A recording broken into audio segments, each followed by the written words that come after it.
Hello students, welcome to Charti Group of Education and we are studying Mathematics Paper 2. For Mathematics Paper 2, we have started with our second lesson, that is real numbers.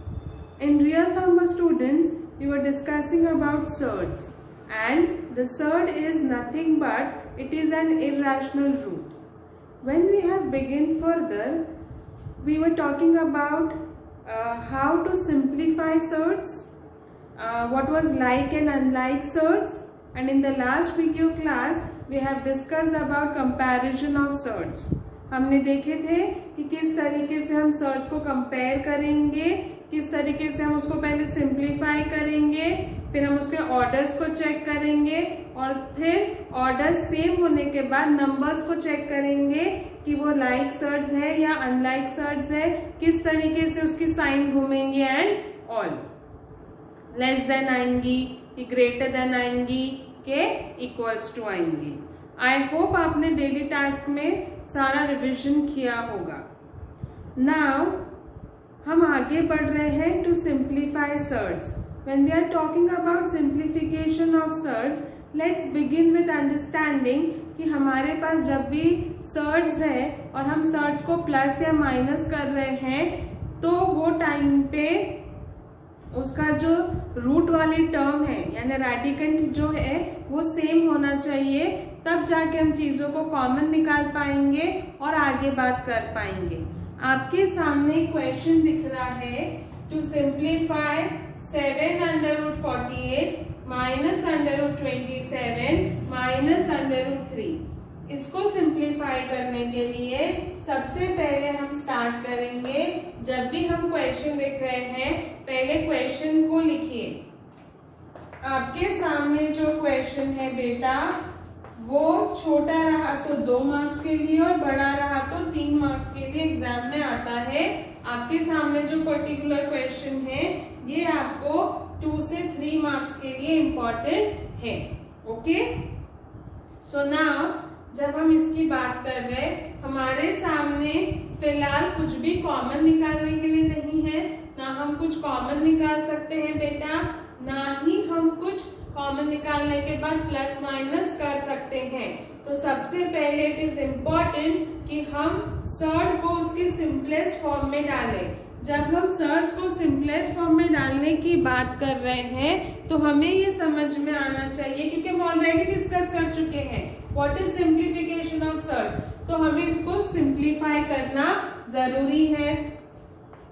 तो फिलहाल मैं आपके सामने जो भी simplification कर रही हूँ मैं उस साइड पे लिख रही हूँ, उस साइड पे इसलिए लिख रही हूँ ताकि मैं डायरेक्ट यहाँ पे पुट कर सकूँ.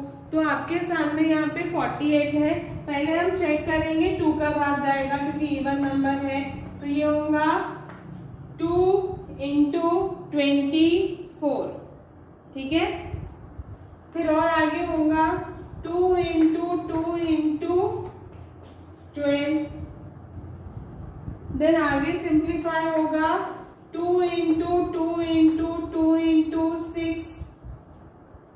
और आगे सिंप्लीफाई होगा 2 into 2 into 2 into 2 3s are 6. क्या होगा ये 2 3s are 6. So I can write under root 48 as 2 into 2 into 2 into 2 into 3. बेटा ये सिंप्लीफिकेशन आप हम ऑलरेडी लास्ट क्लासेस में डिस्कस कर चुके हैं और ये वाला आप 8th स्टैंडर्ड में भी पढ़ चुके हैं. आई होप आपको इसकी क्लैरिटी और इस पे अच्छे से हाथ बैठ गया होगा. So this is 7 under root 1 2 3 4 4 बार 2 है 1 2 3 4 और 1 बार 3 है. माइनस 27 के लिए भी हम काम कर देंगे. 27 इज एन ऑड नंबर, इसमें 2 का भाग नहीं जाएगा 3 का भाग जाएगा. 3 into 9 and then 3 into 3 into 3. 9 को you can write 3 into 3. इससे ज्यादा सिंप्लीफिकेशन इज नॉट पॉसिबल, तो अंडर रूट में 3 हो जाएगा, और माइनस अंडर रूट 3 बेटा सामने है, जो कि आपके सामने मैं माइनस अंडर रूट 3 अभी लिखूंगी, और माइनस अंडर रूट 3। 7 आपको पता है, क्योंकि ये रूट है 2 का पेयर में से एक बाहर आता है, 2 का पेयर में से एक बाहर है, स्क्वायर रूट है इसलिए 2 का पेयर ले लें, क्यूब रूट है तो 3 की जोड़ी बनाए रहते हैं, और 3 के साथ कोई नहीं है वो अंदर रहेगा, माइनस ये एक पेयर है 3 का बाहर आएगा, एक अंदर रहेगा, and minus under root 3। I hope step by step आपको क्लैरिटी आ रही है कि हम क्या कर रहे हैं। 7 2 ज़ा 14, 14 2 ज़ा 28, under root 3 minus 3 under root 3 minus under root 3। ठीक है बेटा, ब्रैकेट अंडर रूट 3 कॉमन यानी बाहर, 28 माइनस 3 और रूट 3 बाहर है, बेचारे के पास कुछ नहीं है, कुछ नहीं है मतलब 1, रूट 3 बाहर 28, रूट 3 बाहर 3, रूट 3 बाहर 1। सो बेटा 28 माइनस 3 माइनस 1 हो जाएगा कितना, तो यहाँ पे आपका आंसर आ जाएगा 28 minus 3 minus 1 is minus 4 and 28 minus 4 will be 24 and this is root 3. So this is the simplification and this is your answer for 2 to 3 marks. ये थोड़ा सा बड़ा है, सिंप्लीफिकेशन भी ज्यादा है, 3 मार्क्स के लिए भी आपको दे सकते हैं। मैं जानबूझ के थोड़े से डिफिकल्ट क्वेश्चन दे रही हूँ ताकि सिंपल क्वेश्चन आप डेली टास्क में भी कर सकते हैं, आप प्रैक्टिस कर सकते हैं। आई होप आपको ये वाले एग्जाम्पल की क्लैरिटी है। ठीक है, तो हम दूसरा इसी टाइप के कुछ सिंप्लीफिकेशन के प्रॉब्लम्स डिस्कस करेंगे। सो स्टूडेंट्स, आपके सामने दूसरा क्वेश्चन है सिंप्लीफिकेशन का। यहाँ पे अगर आप जब इसको सॉल्व करने जाएंगे तो let me start with solution. This is your question. So under root 7 minus 3/5 under root 7 plus 2 under root 7। This is your question. जब हम अंडर रूट 7 को सिंप्लीफाई, यहाँ पे आप देख रहे हैं ना, तो सारे अंडर रूट की टर्म 7 है, ये प्रॉपर सर्ड है और इससे ज्यादा हम इसको सिंप्लीफाई नहीं कर सकते और इस सब जगह से कॉमन भी निकल रहा है, तो हमारा आधा काम वैसे ही हो गया। पहले की प्रॉब्लम में क्या हो रहा था, कोई आपके सामने 27 था, 48 था और एक ही रूट 3 था, तो हमने क्या किया, हमने 48 को पहले सिंप्लीफाई किया कि कितना ज्यादा हम उसको रिड्यूस कर सकते हैं। उसके बाद हमने 27 को सिंप्लीफाई किया कि उसको हम कितना रिड्यूस कर सकते हैं, और अब ये, ठीक है ना। सो नाउ यहाँ पे ऐसी कोई जरूरत नहीं है, डायरेक्ट अंडर रूट में से आप काम कर पाएंगे। सो मैं एक ब्रैकेट बना देती हूँ और आपका अंडर रूट 7 जो है वो मैंने बाहर निकाल दिया। ये अंडर रूट 7 है, ये तो हमने बाहर निकाला, यहाँ कुछ नहीं है मतलब कितना है 1। अंडर रूट 7 बाहर गया तो यहाँ पे कितना आएगा 3/5 और यहाँ पे आया +2। ठीक है, सो नाउ आपको सिर्फ इसका क्या निकालना है, LCM, और आप आगे बढ़ सकते हैं। मैं जो बता रही हूँ वो ध्यान से देखिए। यहाँ पे +1 +2, 2 के सामने कौन सा साइन है, प्लस का, 1 के सामने कौन सा साइन है, प्लस का, तो +1 +2 +3, ठीक है, और -3/5 और ये √7 as it is, ओके। अभी इसको सिंप्लीफाई करने के लिए हम क्रॉस मल्टीप्लाई करेंगे और डिनोमिनेटर्स को आपस से मल्टीप्लाई करेंगे। 5 3 15 -3 1 3 अपॉन 5, कुछ नहीं है मतलब 1। 5 3 15, 3 1 3, 5 1 5 and √7. So 15 minus 3 is 12. 12 upon 5 √7. So beta, this is the final answer. This way you can solve step by step and simplify all the given problems which is discussed to you. ठीक है बेटा, I hope आपको समझ में आया। इसी तरीके से हम क्या करेंगे, प्लस माइनस करेंगे, रूट्स को और सिंप्लीफाई करेंगे और क्या करेंगे, फाइनल आंसर निकालेंगे। आई होप आप और इसी तरीके से प्रॉब्लम्स कर पाएंगे। ओके बेटा, चलो नेक्स्ट क्वेश्चन भी ट्राई करेंगे। आप भी ट्राई कर सकते हैं, बहुत इजी है। पहले तो अगर हमें कॉमन निकल रहा है तो हम कॉमन निकाल के काम चालू करेंगे, बाद में हम बाकी के बारे में सोच सकते हैं। अभी सारा कॉमन भी निकल रहा है इसलिए कॉमन निकालेंगे, बट 8 को हम और सिंप्लीफाई कर पाएंगे, जो कि हम बाद के स्टेप में भी कर सकते हैं, क्योंकि फिलहाल हर टर्म में √8 है, जो कि we can take it out as common. So 13 √8 plus 1 upon 2 √8 minus 5 √8. Okay. So now students, I am taking out √8 as common. So 13 बचा, √8 बाहर, 1/2 बचा, √8 बाहर, -5 बचा, √8 बाहर। मैं अगर आपको बताऊं तो √8 को भी हम सिंप्लीफाई कर पाएंगे, जैसे √8 है। सो या मैं आपको सिर्फ फिलहाल 8 लिखती हूँ, तो 2 4 8 और 2 into 2 into 2, 4 can be written as 2 into 2।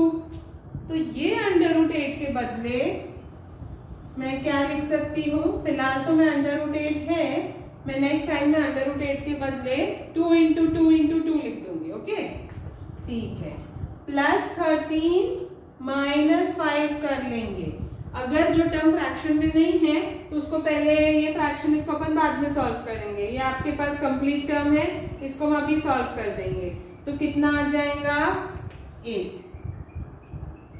ठीक है बेटा, 13 - 5 8 प्लस 1/2 और √8 को 2 into 2 into 2।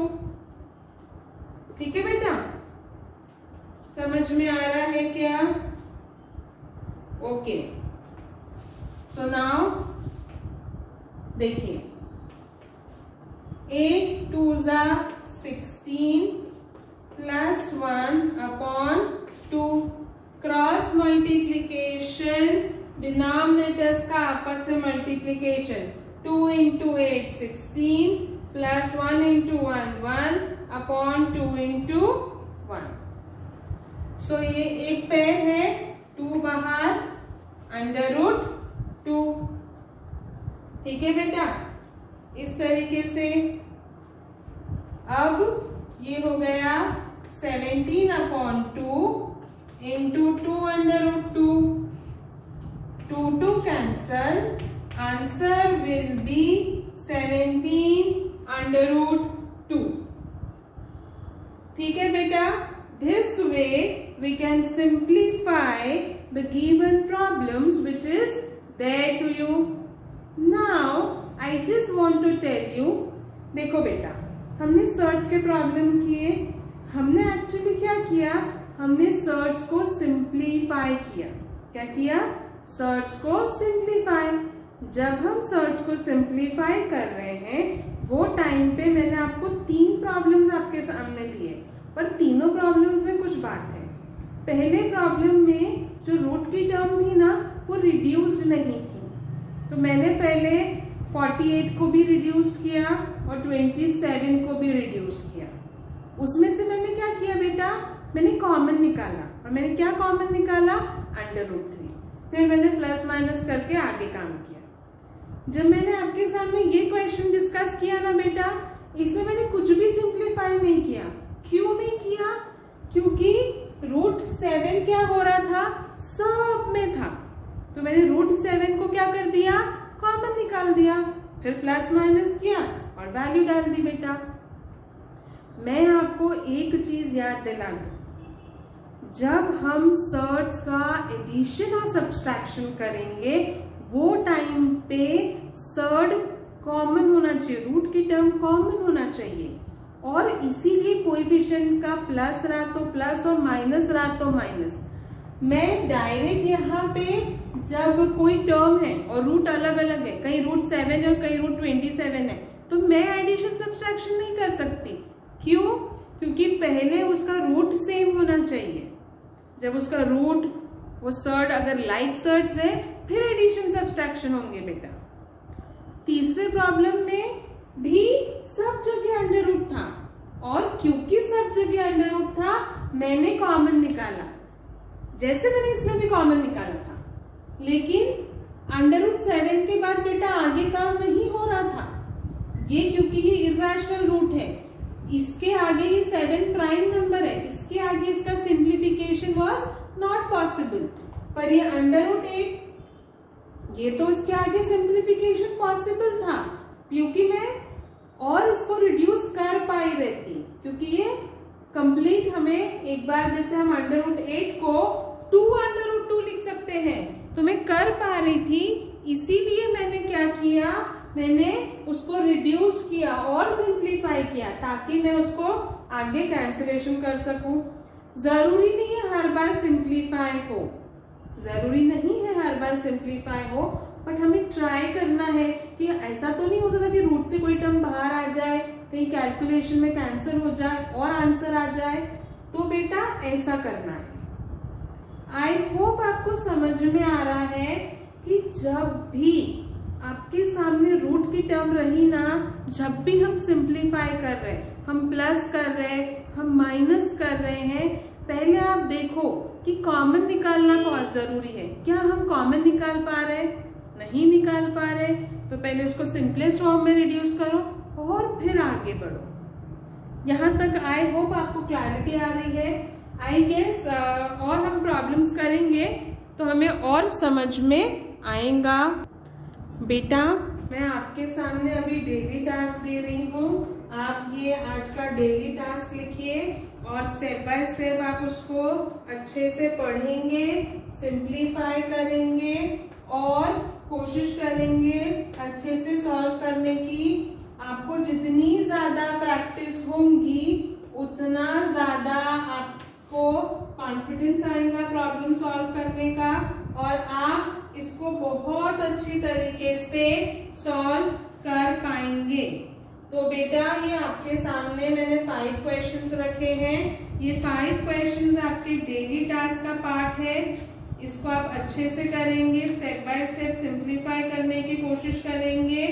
इसी तरीके के और प्रॉब्लम्स भी हम डिस्कस करने वाले हैं, और आई होप आपको ये समझ में आएगा और आप इसको सिंप्लीफाई कर पाएंगे। ठीक है बेटा, सो this is your daily task. बेटा आज हमने सिंप्लीफाई करना, सर्च को प्लस और माइनस करना सीखे। कमिंग क्लास में हम सिंप्लीफिकेशन के फॉर्म में मल्टीप्लिकेशन सर्च की कैसी करना है और डिवीजन कैसा करना है वो जानने की कोशिश करेंगे। आई होप आपने डेली टास्क लिख लिया है।